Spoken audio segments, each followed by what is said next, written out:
Hi, I'm Kevin, and this is HFX by Bike, a channel all about getting around Halifax by bike. In today's video, I'll be making a relatively short trip from Harbourview in the northern part of Dartmouth to the Central Library downtown.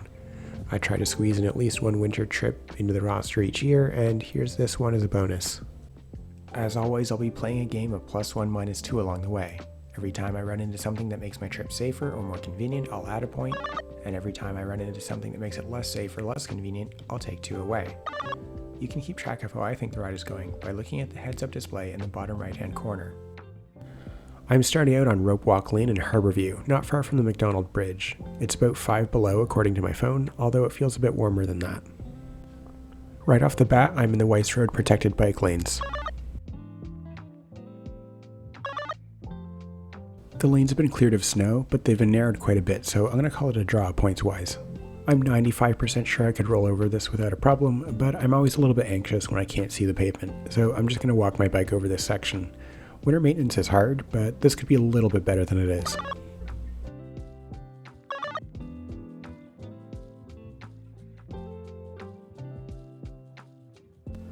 The lane connects directly to the Macdonald Bridge bikeway, which is going to carry me across the harbour.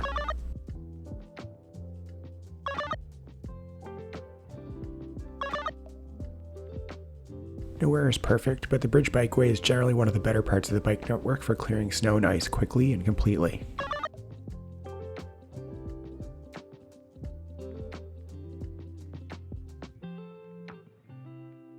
You lose a bit of visibility from the pylons, so slow down a bit when you're going around them just in case somebody is coming the other way and swinging wide.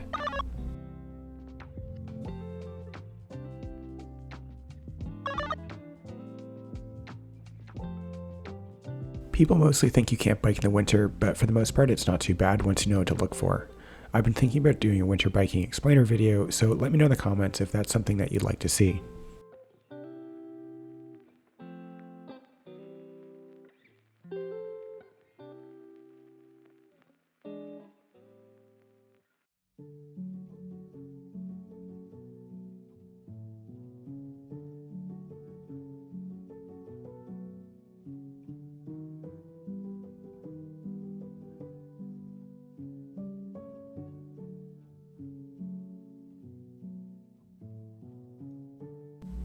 I can cross here to take me to the path that's going to carry me south.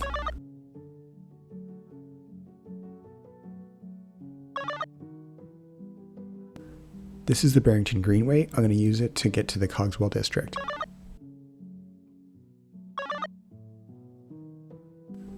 This area is completely pristine.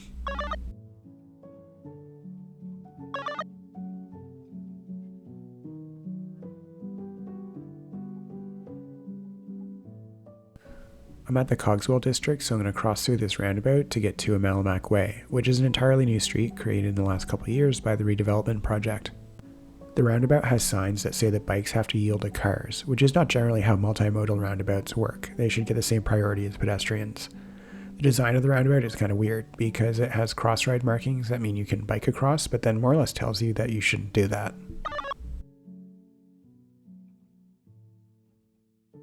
This is the new Macdonald multi-use path. The reason I'm taking this way instead of continuing directly to Cogswell is that street is quite steep. By doing it this way, I save myself the hassle of going even further downhill and then biking back up it, which is a consideration when you're on a bike.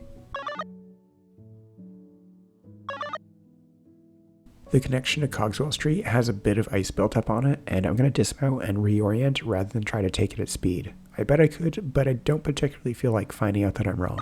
This is a new 2-way bike lane on Cogswell that I'm going to use to climb up to Brunswick. It's way nicer making this kind of climb outside of traffic. Even on an e-bike, I'm not going to be making this climb very quickly. Cogswell is fairly steep, and it's probably at the edge of what I can climb without getting sweaty.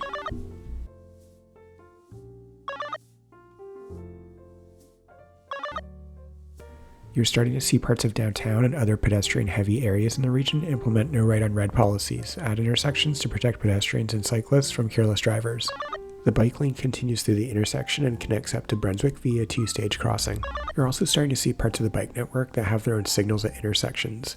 This could actually be simplified just by letting bikes cross on leading pedestrian signals, as other places in Canada do, but that's a provincial policy issue, so we get bike signals instead. These are the Brunswick Street protected bike lanes, and they are extremely new. As of filming, they're about a month old.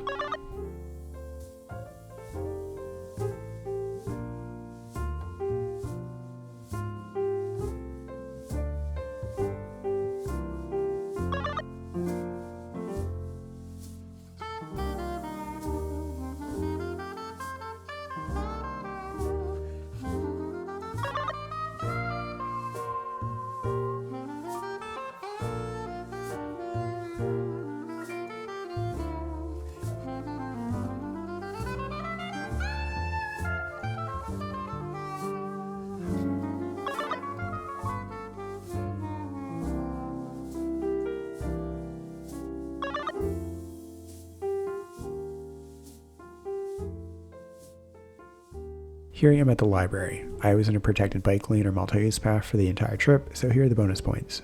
There's practically unlimited bike parking all around the library. My trip from Ropewalk Lane in Harbourview to the Central Library downtown took about 18 minutes, which is pretty much how long it would take by car during rush hour. It's a little bit under 10 minutes faster than taking the bus. It's a short trip, so there isn't much variability between the different modes. Besides that, I was going quite slow because of the narrowed lanes caused by winter conditions. I was in protected bike lanes or multi-use paths for the entire trip, something that was basically unthinkable even a few years ago. The quality was mostly uniform, with a lot of that being down to the sections of the bike network that I was in, all being built within the last few years. Winter maintenance along the trip was mostly quite good, generally getting better the closer to downtown I got.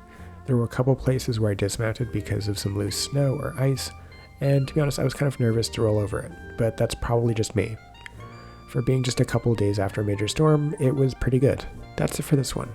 Let me know what kinds of trips around the city that you'd like to see covered, or local businesses that I should visit by going to the video request map linked in the description. If you have any particular questions about winter cycling that you'd like to see covered in a video, you can drop them in the comments. And if you like this kind of thing, be sure to like the video and subscribe to the channel for more videos all about getting around Halifax by bike and urbanism more generally. As always, thanks for watching, and see you next time.